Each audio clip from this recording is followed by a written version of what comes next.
As a CPA exam candidate, it is very important to understand who manages the CPA exam, who administers the exam. Well, the CPA exam is managed by 4 partners, which are: number 1, the 55 jurisdictions; 2, the American Institute of Certified Public Accountants, known as the AICPA; number 3, the National Association of State Boards of Accountancy, known as NASBA; and finally, number 4, Prometric. The AICPA, NASPA, and Prometric have a contractual partnership to deliver the CPA exam, which is provided on behalf of the boards of accountancy of the 55 jurisdictions, which issue the CPA license.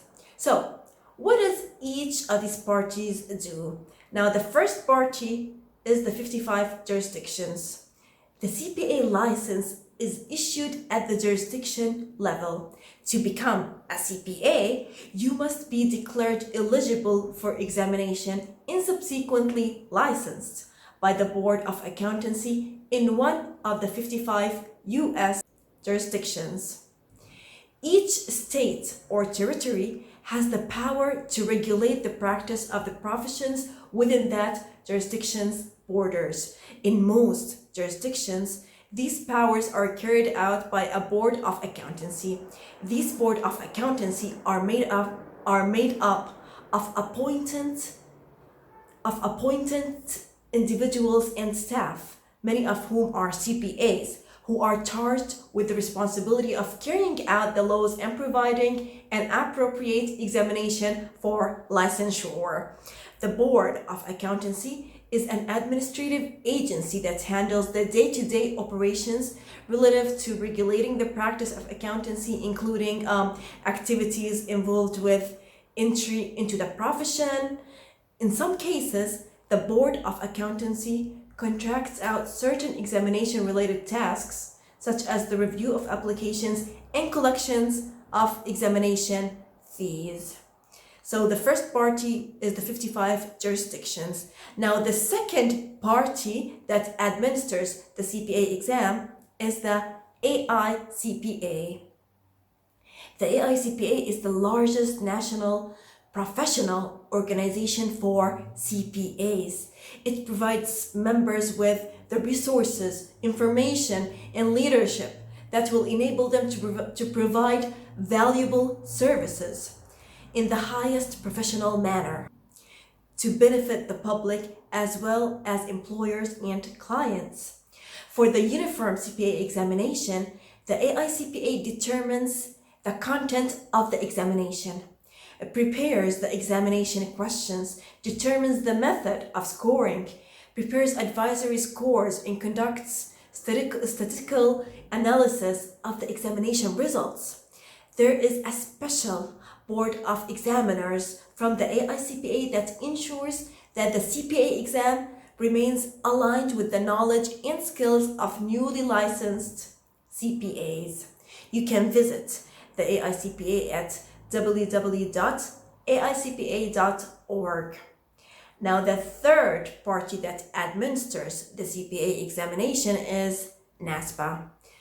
The National Association of State Boards of Accountancy, or NASPA, manages the National Candidate Database. After you have made your decision to sit for the CPA exam, NASPA is the official location to find out the specific requirements in the 55 U.S. accounting jurisdictions. It also issues your notice to schedule and is also the place you go to find your official score report. Keep in mind that your Board of Accountancy will issue your CPA license and not NASPA. The 55 U.S. and Boards of Accountancy are the members of NASBA. NASBA exists to serve its members by providing different services that encourage common understanding and practice to promote uniformity to facilitate interstate practice. You can visit NASBA at www.nasba.org. Now, the fourth party that administers the CPA exam is Prometric. Prometric is the company that delivers the exam at its authorized test centers. It is responsible for the delivery of the exam, to approve test centers, scheduling test appointments, test administration, and returning results to the AICPA for scoring. You can visit Prometric at www.prometric.com. So these are the 4 parties that manage the CPA exam. Make sure to understand the role of each party clearly and differentiate between them in order to have a smooth CPA exam application and testing process. To learn the step-by-step process to apply and schedule your CPA exams, make sure to get your CPA exam cheat sheet. It's in the link below, in the description below. It is totally free. So make sure to get this cheat sheet, which I give you step-by-step process to apply to your CPA exam and schedule the exam. To learn the requirements to sit for the CPA exam, watch this video. And if you want to learn the difference between the CPA sitting requirements and licensing requirements, make sure also to watch this video as well. If you like this video, give it a thumb and subscribe to this channel for more videos, and comment below and tell me if you have any questions about the CPA exam. I would love to answer those questions. And remember to go after what you want.